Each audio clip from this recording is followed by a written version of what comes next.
মেয়েটি 3 দিন ধরে না খেয়েছিল, কিন্তু যখন এক দয়ালু দম্পতি তাকে মাংসের পাই দিল, তখন সে সেটা খাওয়ার বদলে মাটিতে পড়ে থাকা তরমুজের টুকরো কুড়িয়ে খেতে শুরু করলো। এটা দেখে দম্পতি সঙ্গে সঙ্গে তার কাছে গিয়ে রাগ করে জিজ্ঞেস করলো সে তাদের দেওয়া পাই কেন খেলো না। দোকানের মালিকও রেগে গেল। তখন মেয়েটি চোখ ভরা পানি নিয়ে পাশেই বসে থাকা এক এলোমেলো চুলওয়ালা নোংরা অবস্থার এক মহিলার দিকে তাকালো। তখন সবাই বুঝলো মেয়েটি সেই পাই নিজের মানসিকভাবে অসুস্থ মাকে খাইয়ে দিয়েছে। এটা দেখে দোকানদার দ্রুত আরেকটা মাংসের পাই এনে দিল, কিন্তু মেয়েটি নিতে অস্বীকার করলো আর বলল, আমি তো একবারই বিনা পয়সায় পাই নিয়েছি, দ্বিতীয়বার নিতে পারবো না। এই কথা শুনে দোকানদারের স্ত্রীর মন গলে গেল। সে জোর করে পাইটা মেয়েটির হাতে ধরিয়ে দিল। মেয়েটি সঙ্গে সঙ্গেই নত হয়ে তাদের ধন্যবাদ দিল, কিন্তু সেই পাই নিজে খাওয়ার বদলে ব্যাগে রেখে দিল, যেন সন্ধ্যায় মাকে খাওয়াতে পারে। তারপর সে মায়ের হাত ধরে বোতল কুড়াতে পার্কের দিকে যাওয়ার প্রস্তুতি নিল। ঠিক তখনই হঠাৎ দূর থেকে একটি লাক্সারি গাড়ি এসে থামলো। সেখান থেকে এক ধনী লোক নামলো। তার সহকারী মেয়েটিকে বলল, এই মানুষটা লু পরিবারের বড় ছেলে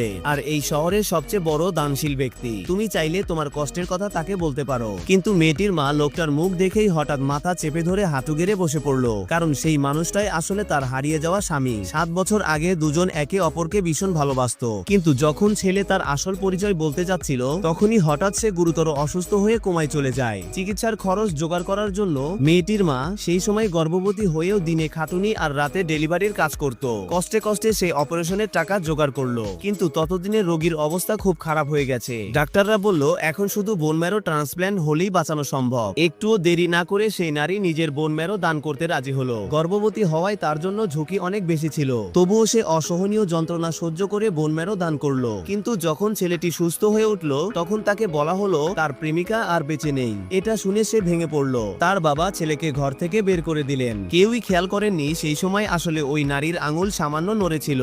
দেখতে দেখতে 7 বছর কেটে গেল। প্রতি বছর ছেলে নিজের প্রেমিকার স্মৃতিতে পূজা দিত। হয়তো নিয়তির ইচ্ছাতেই ফেরার পথে রাস্তার ধারে সেই নারী আর তার মেয়েকে দেখে ফেললো আর সাহায্যের জন্য এগিয়ে গেল।